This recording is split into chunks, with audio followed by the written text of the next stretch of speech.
ఈరోజు మీరు అనుకుంటున్నారు, నా కన్నీరు ఎప్పుడు తుడవబడుతుందో, నా సమస్యలకి ఎప్పుడు ఫుల్ స్టాప్ వస్తుందో, నా జీవితంలో విడుదల ఎప్పుడు వస్తుందో. మీరు దేవుని నిమిత్తమై దూషించబడి, హింసించబడి ఏదైనా పోగొట్టుకున్నారు మీ జీవితంలో దేవుని చిత్తము నెరవేర్చటానికి అంటే, దేవుడు అంటున్నాడు, నా రివార్డ్ నా చేతిలో ఉంది, నేను తగిన కాలంలో నేను మీకు ఇస్తాను. ఈరోజు God is the rewarder of people. If you believe say హల్లెలూయా.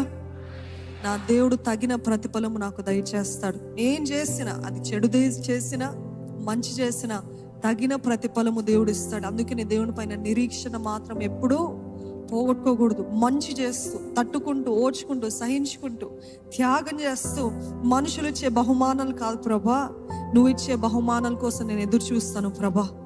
ఆ రోజున తీర్పు దినాన దేవుడు అక్కడే కాదండి, ఇక్కడ కూడా బహుమానాలు ఇచ్చే దేవుడు. నమ్ముతున్నారా? అక్కడే కాదు, ఇక్కడ ఇహమందు పరమందు 100 రెట్ల ప్రతిఫలం పొందుకుంటారు.